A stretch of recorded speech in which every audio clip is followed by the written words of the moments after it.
cloud the issue. We're here tonight to talk about marriage equality. So I want to stop for a second and not really address the audience necessarily here tonight, except for maybe one or two people that are left that may be young adults in high school or college age. And I have a great amount of idealism about Spokane, so call me stupid, but I think watching at home, there might be a couple of young adults still left at this time of night. And I want to talk strictly to you. If you are a gay or lesbian or transgendered young adult in town, or if you are the child of a gay and lesbian family, I want to talk to you specifically. I agree with, I want to talk to you a little bit about what you've heard tonight. Somebody said that there was hate being brought forward tonight. I don't believe that. I think what you heard tonight is a lot of people who love this city a great deal and have different opinions on how to show that love. I think that people on both sides of the issue are coming from it from a place of love, and I take their testimony as face value. I take it at face value.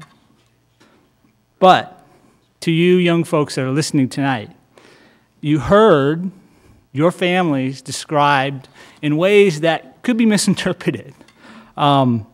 Somebody called you twisted. Others said you might have an early death. Others said what you feel is not love, it is infatuation. Some said you don't pay your taxes. Somebody said what you do is equivalent to child pornography, and that you'll take drugs, and that your lives are abetting communism, or they're unhealthy. Can you see how young adults listening at home might misinterpret some of that and maybe think there was some sort of ill will there? I worry that they do.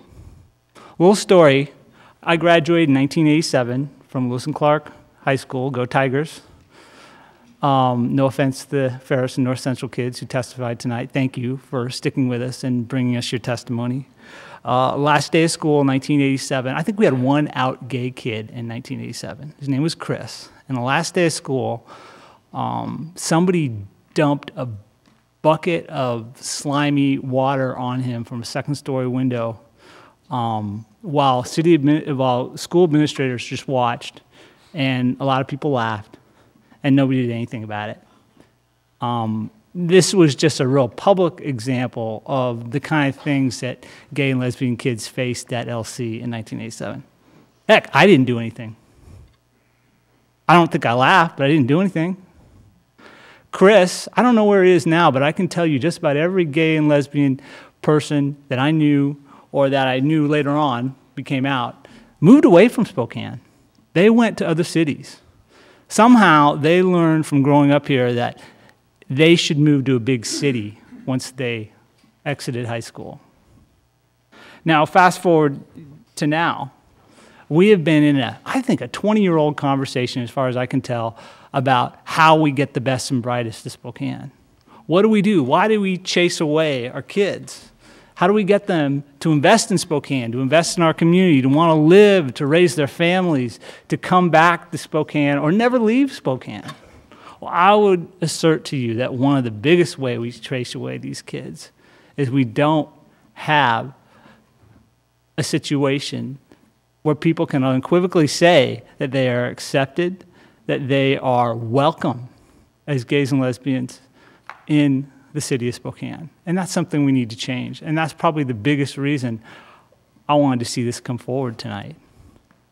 I want to say we have open arms for you. Come start your businesses here, start your families here, come live here, help us make Spokane what I think it is and will always be one of the best mid-sized cities in America, bar none. You can't talk me out of that. And part of that is equality. You know, I gotten some, it didn't happen tonight, but I've gotten some pretty hostile emails over this. People have said some things in email that they would never say down in person here tonight. And I was talking to my wife over breakfast this weekend, and we were talking. I was trying to explain some of the things that we were getting here, And my daughter asks, "What are you talking about, Daddy? What's this marriage stuff?" She's 7 years old. And, you know, that's a teachable moment to me. When my kids say something like that, I don't shy away from it. I just dive right in. I say, "Well, honey, here's the thing. There's a lot of people out there that feel that only certain types of folks should get married. They don't think that people like your Uncle Justin or your grandma should be allowed to get married." You know what she said to me? She said, "But Dad, what if they were gay and they wanted to get married? I think everybody deserves to get married, even if they don't want to marry a boy." That's the crux of it right there. She doesn't know anything. She doesn't know the politics. She doesn't know the partisanship. That's just her reaction, and I'm very thankful for it. I'm glad she's growing up thinking that way. I want her to think that way about the city of Spokane. And I want to tell you, all you young adults out there who may be watching or maybe here tonight, you can grow up in a gay and lesbian family. You can grow up with parents who may be gay, and you might even end up being city council member, like me. There's nothing that prevents you from living your dreams. These statistics that people want to throw around about how you're going to get abused or do drugs and all that kind of stuff, that's just a bunch of baloney. It's a bunch of baloney. I'm here to tell you. I grew up in this town, and I can tell you that.